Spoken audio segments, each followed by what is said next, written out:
Hello my dear friends, welcome to my YouTube channel best ranker study. तो friends, मैं आप सभी के बीच आपका अपना YouTube channel best ranker study में बहुत बहुत स्वागत करता हूं। तो आज का सेशन इम्पोर्टेंट सेशन होने वाला है, तो सभी स्टूडेंट इस क्लास को शुरू से अंत तक जरूर देखिएगा। आज का सेशन हम सिविल कोड का मोस्ट इंपॉर्टेंट क्वेश्चन करने वाले हैं, जो कि इंग्लिश का क्वेश्चन करने वाले हैं। तो सभी स्टूडेंट शुरू से अंत तक इस क्लास को जरूर देखिएगा। जो न्यू स्टूडेंट है, हमारे इस YouTube channel best ranker study को सब्सक्राइब कर लीजिएगा। आपके पास भी नोटिफिकेशन पहुंचेगा और आप भी क्लास को समय के अनुसार देख सकेंगे। चलिए, इंग्लिश का पहला सवाल बताइएगा। सभी स्टूडेंट कमेंट में जवाब बताइएगा, सभी सवाल का जवाब। तो पहला सवाल दिया गया है, select the most appropriate word to fill in the blanks. Fill in the blanks बताना है, आखिर इसमें जो सुटेबल यहाँ फिल इन द ब्लैंक्स है कौन सा हो जाएगा। तो सभी सवाल को आप ध्यानपूर्वक से पढ़िएगा और सभी सवाल का जवाब जरूर बताइएगा। तो पहला सवाल 36 नंबर से स्टार्ट करते हैं। फिल इन द ब्लैंक्स का सवाल है, द ईयर 2018 रिमेंड। 2018 आज से 2018 क्या है, पास्ट टाइम है, इसलिए यहाँ क्या आया, second form of verb. Second form of verb क्या बताता है, पास्ट टाइम, इसलिए यहाँ क्या हो गया, ये सही बात बिल्कुल सही है। As the best year of, मतलब यहाँ कहने का मतलब यहाँ सेंस यह दे रहा है कि the year 2018 remained as the best year, उसको उसके बाद का बेस्ट ईयर बताने के लिए चाह रहा है, dash of dash and celebration for him. तो क्या हो जाएगा, तो ईयर ऑफ, तो ऑफ के बाद कौन सा ऐसा शब्द है जो अपने वर्ड के पहले ऑफ प्रीपोजिशन लेता है। तो कौन सा शब्द ऑफ प्रीपोजिशन लेता है, तो सिंबल्स ऑफ सिंबल्स नहीं लेता। ऑफ प्रीपोजिशन कौन सा शब्द लेता है, मैकेनिज्म भी नहीं लेता, क्या लेता है, मिलेस्टॉन्स क्या लेता है, of preposition, of plus milestones हो जाएगा। तो the year 2018 remained as the best year of milestones, इसलिए आपका सही जवाब ऑप्शन नंबर कितना हो जाएगा, ऑप्शन नंबर सी 36 का option number C is the correct answer हो जाएगा। मैं ऐसा उम्मीद करता हूं कि आपको सही सवाल समझ आ गया होगा। नेक्स्ट क्वेश्चन, क्वेश्चन नंबर 37 के बाद 38 नंबर क्वेश्चन। 36 नंबर सवाल का जवाब समझ आ गया होगा। इस सवाल में क्या दिया गया आपको यहीं समझा देते हैं। Select the word which means the same as the group of words given, मतलब सेम मीनिंग बताना है। तो 37 नंबर सवाल का जवाब बताइएगा। यहाँ दिया गया है, मीनिंग आपको पढ़ के समझाते हैं। दिया गया है, गवर्नमेंट नॉट कनेक्टेड, मतलब क्या है, गवर्नमेंट मतलब सरकार क्या है, नॉट कनेक्टेड मतलब कनेक्ट नहीं है, जुड़े हुए नहीं है, किसके साथ, विथ मतलब क्या होता है, के साथ। रिलीजियस और स्पिरिचुअल मैटर मतलब क्या चीज़ का मतलब क्या होता है, मतलब गवर्नमेंट जो है कनेक्ट नहीं है किसके साथ, रिलीजियस और स्पिरिचुअल मैटर, जिसको हम क्या धर्मनिरपेक्ष जिसको बोलते हैं, मतलब धार्मिक और स्पिरिचुअल मैटर के साथ क्या है, गवर्नमेंट कनेक्ट नहीं है। मतलब उसके लिए हम कौन सा वर्ड का इस्तेमाल करते हैं, जिसको हम धर्मनिरपेक्ष भी बोलते हैं। धर्मनिरपेक्ष की सेक्युलर, सेक्युलर हो जाएगा। गवर्नमेंट जो है नॉट कनेक्टेड, गवर्नमेंट कनेक्ट नहीं है विथ रिलीजियस और स्पिरिचुअल मैटर के साथ, इसलिए क्या हो जाएगा, सेक्युलर हो जाएगा। इसका सही जवाब option number B is the correct answer हो जाएगा। मैं ऐसा उम्मीद करता हूं कि सभी सवाल का जवाब आप सभी स्टूडेंट समझ रहे होंगे।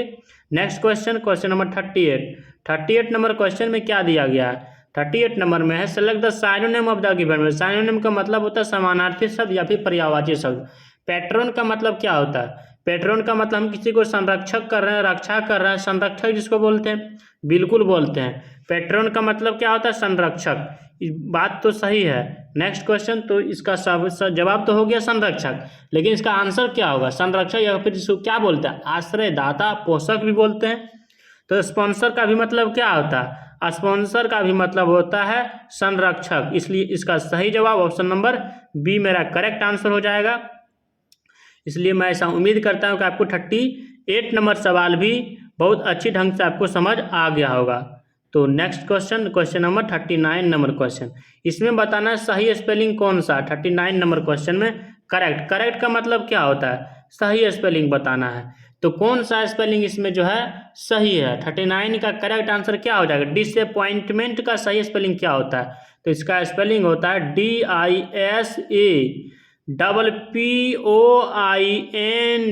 के बाद MENT होता है, डिसअपॉइंटमेंट, DISAPPOINT डिसअपॉइंटमेंट, जो कि बी ऑप्शन में दिया गया डिसअपॉइंटमेंट, इसलिए मेरा सही जवाब ऑप्शन नंबर कितना हो जाएगा, option number A is the correct answer हो जाएगा। तो आप सभी का सवाल का जवाब सभी स्टूडेंट का करेक्ट आंसर आ रहा है। मैं ऐसा उम्मीद करता हूँ कि 39 नंबर सवाल का जवाब भी आपको समझ आ गया होगा। क्वेश्चन नंबर 39 के बाद 40 नंबर क्वेश्चन है, 40 नंबर सवाल। सेलेक्ट द एंटोनियम शब्द गिवन वर्ड। एंटोनियम्स का मतलब क्या होता है? विलोम शब्द या फिर उल्टा शब्द जिसको बोलते हैं। शैलो का एंटोनियम्स क्या हो जाएगा? शैलो का मतलब होता है जिसको हम बोलते हैं ना, इसका अपोजिट करेंगे तो गहरा हो जाएगा। क्या होता है? गहरा। तो गहरा का मतलब कोई भी चीज, कुआं मान लीजिए है, कुआं ही गहरा में है, और इसका अपोजिट क्या है? छिछला। छिछला का मतलब ऊपर वाला भाग। ऊपर वाला भाग मतलब जिसको आप अर्थ, पृथ्वी को, धरा मतलब भूमि जिसको बोलते हैं आप लोग, पृथ्वी वाला मतलब ऊपर वाला भाग। और शैलो का मतलब हो गया गहरा। शैलो का मतलब क्या हो गया? शैलो का मतलब हो गया ऊपर वाला भाग, और इसका डीप बोलेंगे तो मतलब गहरा, नीचे वाला भाग। लेकिन मेरा सवाल में क्या दिया गया? मेरे सवाल में दिया गया है, क्या दिया गया? शैलो। शैलो का मतलब क्या? स्थल वाला भाग। इसका अपोजिट क्या हो जाएगा? गहरा वाला भाग। इसलिए क्या हो जाएगा? 40 का option number A correct answer हो जाएगा। Next question, question number 41। 41 number question में क्या दिया गया है? 41 नंबर क्वेश्चन में है, क्या दिया गया? इस सवाल में दिया गया है, select the option that means the same as the group of words given. Idiom दिया गया। आइडियम का मतलब मुहावरा होता है। टू जज a book by its cover. इसका क्या मतलब है? इसका क्या मीनिंग होता है? इसका मतलब होता है बाहरी रूप रंग के आधार पर किसी विषय के धारणा बनाना।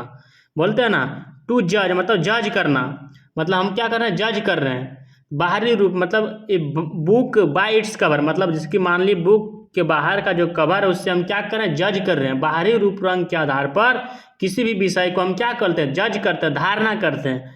तो इसका क्या मीनिंग होता है? आइडियम में बताना है। इसका क्या सही मीनिंग होता है? To rely on outward appearance. इसका मतलब हम क्या कर रहे हैं? जज कर रहे हैं। जज कर रहे हैं तो to rely on outward appearance. इसलिए मेरा सही जवाब क्या हो जाएगा? Option number A is the correct answer हो जाएगा। अगला सवाल है क्वेश्चन नंबर 42। 42 नंबर में एंटोनियम से बताना है। इसमें दिया गया, select the antonyms of the given word. Antonyms का मतलब अपोजिट वर्ड या फिर उल्टा शब्द भी होता है। कॉलोजर का एंटोनियम्स क्या होगा? कॉलोजल। कॉलोजल का मीनिंग क्या होता है? इसका मतलब होता है बहुत, क्या होता है? भारी वस्तु के बीच बोलते हैं ना, भारी या फिर बहुत बड़ा। यही प्रकांड जिसको बोलते हैं, प्रकांड, बहुत बड़ा, इसलिए बोलते हैं। इसका अपोजिट बताना। यहाँ कलोजल का मतलब भारी होता है, तो उसका अपोजिट बताएंगे तो हल्का हमको खोजना पड़ेगा इसका एंटोनियम्स। तो कौन सा ऑप्शन में किसका मीनिंग देता है कि हल्का होता है? मिनिमल का मतलब क्या होता है? जिसका अर्थ क्या होता है? यथासंभव या फिर न्यूनतम या फिर बहुत कम। तो क्या हो जाएगा? मिनिमल का मतलब क्या होता है? मिनिमल का मतलब होता है हल्का या फिर यथासंभव भी बोलते हैं। इसका एंटोनियम्स हो जाएगा। इसलिए 42 का ऑप्शन नंबर डी क्या हो जाएगा? मेरा करेक्ट आंसर हो जाएगा। इसलिए आपका सही जवाब option number B correct answer हो जाएगा। Next question, question number 43।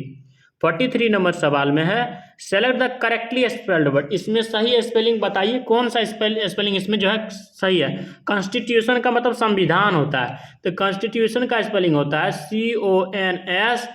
CONSTITUTION होता है। लेकिन मेरे सवाल में कौन सा ऑप्शन में दिया गया है? CONSTITUTION। 43 का ऑप्शन नंबर देखते हैं। ए में CONS, एस के बाद क्या दे दिया गया? आई दे दिया गया। इस कारण से ये नंबर गलत हो गया है। CONSTITUITION दे दिया गया। TU के बाद आई नहीं होना चाहिए, इसलिए बी गलत भी हो गया। CONSTITUTION, ये सी क्या दिया गया? सही दिया गया है। इसलिए मेरा करेक्ट आंसर 43 का ऑप्शन नंबर कितना हो जाएगा? हाँ, ये भी गलत है। क्यों गलत है? ऑप्शन नंबर जो है ये भी क्या है? डी भी गलत है। इसलिए मेरा सही जवाब कितना नंबर ऑप्शन हो जाएगा? ऑप्शन नंबर डी गलत हो, डी सही हो जाएगा। क्यों सही हो जाएगा? क्यों सही हो जाएगा आपको हम जरूर बताएंगे। जैसे कि यहाँ देखिए, CONSTITION यहाँ दिया गया है। क्या दिया गया है? टी के बाद आई होना चाहिए, यहाँ ओ दे दिया गया। इस कारण से सी गलत हो गया है। CONSTUTION, इसलिए क्या हो जाएगा? 42 का ऑप्शन नंबर, 43 का डी ऑप्शन करेक्ट हो जाएगा। मिस्टेक हो गया था, 42 बोल दिए थे आपको हम, डी हो जाएगा। 43 का option number D correct answer हो जाएगा। Next question, question number 44। 44 number सवाल में है, select the word which means the same as the group of words given. मतलब जो शब्दों का समूह दिया गया। ग्रुप ऑफ वर्ड्स का मतलब क्या? शब्द का समूह। मतलब यहाँ से यहाँ जो क्या है, इस सेंटेंस में शब्द का समूह है, मतलब बहुत सारा वर्ड है इसमें, बहुत सारा शब्द है इसमें। मतलब इसका मीनिंग बताना है। ए साउंड मतलब एक ध्वनि, जो आवाज़ होता है दैट कैनॉट बी हर्ड, मतलब वैसा ध्वनि जो हम नहीं सुन सकते हैं, जिसको हम नहीं सुन सकते हैं। तो क्या हो जाएगा, इसको हम क्या बोलते हैं? इनविजिबल बोलते हैं या फिर अनरियल बोलते हैं, क्या बोलते हैं? इसका सही जवाब क्या हो जाएगा? इनविजिबल। विजिबल का मतलब क्या होता है? विजिबल का मतलब जो दिखाई दे, और इनविजिबल का मतलब जो दिखाई ना दे। लेकिन मतलब ये मेरा चर्चा यहाँ क्या है, सुनाई वाला बात, इसलिए ए नंबर नहीं होगा, अनरियल भी नहीं होगा। और क्या, इनऑडिबल, वेरी गुड, मतलब ए ऐसा ध्वनि जिसको हम क्या कर सकते, सुन नहीं सकते हैं, वही ना होगा।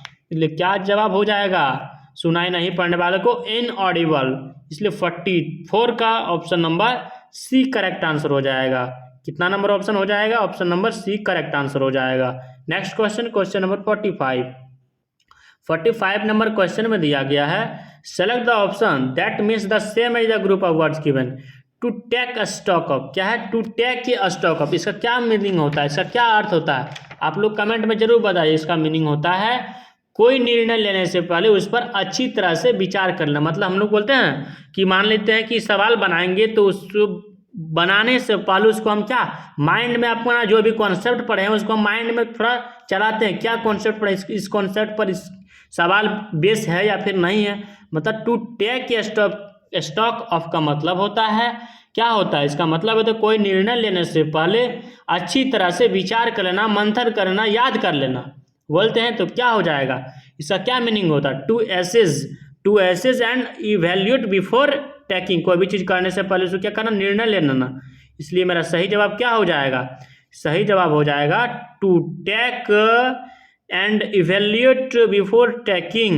इसलिए सही जवाब option number D correct answer. मतलब कोई भी चीज़ हम करने से पहले, निर्णय लेने से पहले उसको हम याद कर लेते हैं, निर्णय लेते हैं कि क्या हम इसको सही रूप से कर रहे हैं, निर्णय ले रहे हैं या फिर नहीं ले रहे हैं।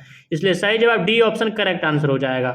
46 नंबर क्वेश्चन, 46 नंबर सवाल में क्या दिया गया है, select the synonym of the given word. Synonym का मतलब पर्यायवाची शब्द होता है। तो एक्सहॉजिटिव का साइनोनिम बताना है। एक्सहॉजिटिव का मतलब होता है पूर्ण रूप से, क्या होता है? पूर्ण रूप से या फिर व्यापक रूप से हम लोग बोलते हैं, पूर्ण हो जाएगा। या फिर क्या होता है, या फिर क्या होता है, व्यापक होता है। इसलिए क्या इसका सही रूप हो जाएगा? यहाँ पूर्ण का मतलब क्या हो जाएगा? पूरा हो जाएगा। एक्सहॉजिटिव का मतलब यहाँ होता है पूर्ण या फिर पूरा होता है। तो कंप्लीट का भी मतलब क्या होता है? पूर्ण रूप से, पूरा रूप से। इसलिए 46 का option number A correct answer हो जाएगा। मैं ऐसा उम्मीद करता हूँ कि आपको 46 नंबर सवाल भी समझ आ गया होगा। अगला सवाल 47 नंबर क्वेश्चन। 47 नंबर क्वेश्चन में क्या दिया गया है? इस सवाल में दिया गया है, select the word which means the same as the group of words. जो शब्दों का समूह दिया गया उसका क्या मीनिंग होगा? सेम मीनिंग जो यहाँ दिया गया सेंटेंस में दिया गया है कि ए पर्सन, मतलब एक व्यक्ति, who does not believe in God, मतलब वैसा व्यक्ति जो भगवान पर क्या करते हैं, विश्वास नहीं करते हैं, उसको हम क्या बोलते हैं? एथिस्ट। एथिस्ट को क्या बोलते हैं? जो भगवान पर विश्वास नहीं करते हैं। इसलिए मेरा सही जवाब क्या हो जाएगा? 47 का option number A correct answer हो जाएगा। मैं ऐसा उम्मीद करता हूँ कि आपको 47 नंबर सवाल भी समझ आ गया होगा। Next question, question number 48 number सवाल में आइडियम का सवाल। आइडियम का मतलब मुहावरा होता है। Let the grass grow under 1 feet. इसका क्या मीनिंग होता है? इसका मीनिंग होता है निष्क्रिय पड़े रहना। हम लोग बोलते हैं कि निष्क्रिय पड़े रहना मुहावरा का अर्थ बताओ। तो आप लोग बोलते हैं कि हाँ से इसका मीनिंग होता है क्या, कौन सा मीनिंग होगा कि निष्क्रिय पड़े रहना मुहावरा का अर्थ व्यक्त करता है? इसका क्या मीनिंग हो जाएगा? टू रिमेन इडल, मतलब निष्क्रिय रूप से पड़े रहना बोलते हैं। इसलिए सही जवाब हो जाएगा 48 का option number D correct answer हो जाएगा। मतलब निष्क्रिय रूप से पड़े रहना, 48 का option number D correct answer हो जाएगा। Next question, question number 49 number question में क्या दिया गया? Identify the segment in the sentence which contains the grammatical error. In a democratic country like India all adults rich और poor are allowed to vote. मतलब democracy का मतलब क्या? लोकतंत्र जिसको बोलते हैं, जहाँ क्या बोलते हैं डेमोक्रेसी, लोगों का शासन, और डेमोक्रेसी लोकतांत्रिक जिसको बोलते हैं। लोकतांत्रिक, हम लोग डेमोक्रेसी कंट्री है लाइक इंडिया है, और सभी एडल्ट्स के बारे में, रिच और पुअर के बारे में अलाउड इन टू वोट, मतलब वोट करने की क्या है? अलाउड है। बताइए कौन सा भाग में यहाँ त्रुटि है? सभी स्टूडेंट जरूर बताइए कि हाँ सर इसका सही जवाब ये होना चाहिए। तो क्या हो जाएगा? डेमोक्रेसी कंट्री होगा या फिर क्या हो जाएगा? क्या हो जाएगा? Democracy country. कंट्री यहाँ क्या है? सबसे पहले यहाँ कंट्री क्या है, कंट्री है नाउन। तो नाउन है तो नाउन के पहले हमको क्या चाहिए, नाउन का एक्स्ट्रा इन्फॉर्मेशन जो बताता है उसको हम एडजेक्टिव बोलते हैं। लेकिन डेमोक्रेसी तो यहाँ क्या दे दिया गया, डेमोक्रेसी यहाँ तो नाउन का सेंस दे दिया गया। इसको हमको बनाना क्या है, एडजेक्टिव बनाना है। एडजेक्टिव बनाना है तो हमको क्या, नाउन का यहाँ जरूरत कैसे पड़ेगा, नाउन तो यहाँ खुद कंट्री है, कंट्री क्या है, नाउन है। नाउन का पहले एडजेक्टिव पड़ेगा, डेमोक्रेसी को हमको डेमोक्रेटिक लिखना पड़ेगा। क्या लिखना पड़ेगा, डेमोक्रेटिक लिखना पड़ेगा। इसलिए मेरा क्या हो गया, डेमोक्रेसी क्या हो गया, एरर वाला भाग हो गया, ग्रामेटिकल एरर वाला भाग हो गया। इसलिए मेरा सही जवाब ऑप्शन नंबर ए हो जाएगा। डेमोक्रेसी कंट्री क्या हो गया, एरर वाला भाग हो गया। मैं ऐसा उम्मीद करता हूं कि आपको यह सवाल भी समझ आ गया होगा। Next question, question number 50 idiom का सवाल है। इसका क्या मीनिंग होगा, select the meaning of the given word, give it A shot. Give it A shot का मतलब किसी को क्या करना, किसी बात या फिर काम के लिए प्रयास करना। कोई भी चीज़ को हम काम करते हैं या फिर किसी भी चीज़ को करने के लिए प्रयास करते हैं, कोशिश करते हैं ना, तो ट्राई समथिंग क्या हो जाएगा, ट्राई समथिंग मतलब प्रयास करते हैं, कोशिश करते हैं। इसलिए सही जवाब 50 का option number A correct answer हो जाएगा। मैं ऐसा उम्मीद करता हूं कि आज का सेशन आप सभी स्टूडेंट को बहुत अच्छी तरह से समझ आ गया होगा। यदि आपको सेशन समझ आ गया, यह क्लास को जरूर लाइक कर दीजिएगा, अपने फ्रेंड के साथ भी शेयर कर दीजिएगा और एक प्यारा सा कमेंट बॉक्स में जरूर कीजिएगा। थैंक यू, जय हिंद। मिलते हैं नेक्स्ट सेशन में।